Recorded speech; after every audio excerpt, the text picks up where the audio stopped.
बकरियों वाली बहू। एक गांव में विमला नाम की औरत अपनी बेटी नीलम के साथ रहती थी। नीलम को बकरियां बहुत पसंद थीं, इसलिए वह बकरियां पालती थी। वह पूरा दिन बकरियों के साथ खेलती रहती। एक दिन विमला ने नीलम से कहा, तू पूरा दिन बकरियों के साथ रहती है, कुछ खाना बनाना भी सीख ले। कुछ दिनों बाद तेरी शादी होगी तो ससुराल में खाना नहीं बनाएगी क्या? नीलम कहती है, मुझे क्या ज़रूरत है खाना बनाने की, मुझे शादी नहीं करनी। नीलम ऐसा कहकर बकरियों के पास चली जाती है। एक दिन उस गांव में शहर से देव नाम का एक लड़का आता है। वह उस गांव को देखकर बहुत खुश होता है और कहता है, अरे वाह, यह गांव कितना सुंदर है। कोई अगर एक बार यहाँ आ जाए तो उसका वापस जाने का मन ना करे। तभी देव की नज़र नीलम पर पड़ती है। नीलम का बकरियों के साथ खेलना उसे बहुत पसंद आता है। देव को नीलम से प्यार हो जाता है। वह वापस शहर जाकर अपनी माँ सुमन से कहता है, माँ, मुझे गांव में एक लड़की से प्यार हो गया है और मैं उसी से शादी करूंगा। सुमन को देव की इस बात पर बहुत गुस्सा आता है। वह देव से कहती है, पागल हो गया है क्या तू? गांव की गंवार लड़की से शादी करेगा? देव कहता है, मुझे कुछ नहीं पता, मैं तो उसी लड़की से शादी करूंगा। सुमन उसकी जिद के आगे झुक जाती है। वह देव को नीलम के घर ले जाकर विमला से नीलम और देव की शादी की बात करती है। विमला शादी के लिए मान जाती है और दोनों मिलकर नीलम और देव की शादी करवा देते हैं।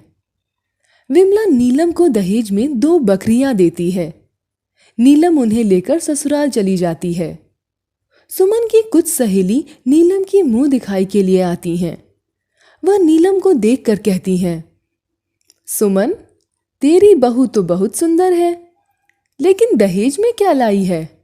हमने तो सुना है 2 बकरियां लाई है। सुमन को उनकी बातें सुनकर बहुत गुस्सा आता है। सुमन उनसे कहती है, दहेज नहीं लाई तो क्या? वह खुद इतनी सुंदर और गुणवान है, उसके सामने तो सारा दहेज फीका है। लेकिन सुमन के दिमाग में ये बात बैठ जाती है। वह छोटी छोटी बातों पर नीलम को डांटने लगती है।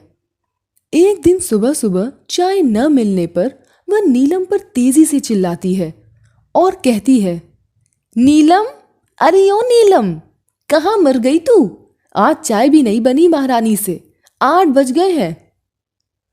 तभी नीलम वहां आकर कहती है, माँ जी, मैं देव के लिए खाना बना रही थी, इसलिए देरी हो गई।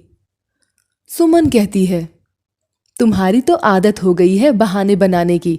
चलो मेरे लिए चाय बना कर लाओ, और आज मेरी सहेलियां आ रही हैं, उनके लिए अच्छा खाना बना देना।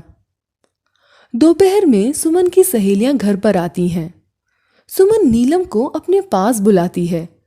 वह नीलम नीलम चिल्लाती है, लेकिन नीलम नहीं आती। सुमन पूरे घर में नीलम को ढूंढती है। वह घर पर नहीं होती। थोड़ी देर बाद नीलम हाथ में घास की गठरी लेकर आती है। सुमन की सहेली कहती हैं, ले, आ गई तेरी गंवार बहू, बकरियों को लिए घास। ले, आ गई तेरी गंवार बहू, बकरियों के लिए घास लेकर। ऐसा कहकर वह हंसने लगती हैं। सुमन नीलम से गुस्से से कहती है, कहाँ गई थी, वो भी बिना पूछे? चल जा, मेरी सहेलियों के लिए स्वादिष्ट खाना बना। नीलम सुमन की सहेलियों के लिए खाना बना देती है। वह सब खाना खाकर चली जाती हैं। उनके जाने के बाद सुमन नीलम से कहती है, मुझे ये बकरियां इस घर में नहीं चाहिए, इन्हें कहीं बाहर छोड़कर आ। नीलम कहती है, लेकिन माँ जी, मैं इन्हें रोड पर कैसे छोड़ सकती हूँ? तभी वहां देव आ जाता है। वह अपनी माँ से कहता है, हाँ माँ, नीलम सही कह रही है, रोड पर क्यों छोड़ना? कुछ दिनों बाद हम इन्हें इसके गांव में लौटा आते हैं और वहीं छोड़ देंगे। कुछ दिनों बाद हम नीलम के गांव जाएंगे, तब इन्हें वहीं छोड़ देंगे। सुमन मान जाती है। कुछ दिनों बाद सुमन की तबीयत बहुत खराब हो जाती है। डॉक्टर बताते हैं कि सुमन को डेंगू हुआ है और इन्हें बकरी का दूध पिलाओ। नीलम रात दिन सुमन की सेवा करती है और उसे बकरी का दूध पिलाती है। कुछ दिनों बाद सुमन एकदम ठीक हो जाती है। वह नीलम से माफी मांगती है और बकरियों को अब बहुत प्यार से रखती है और हर एक जरूरतमंद को बकरियों का दूध मुफ्त में देती है।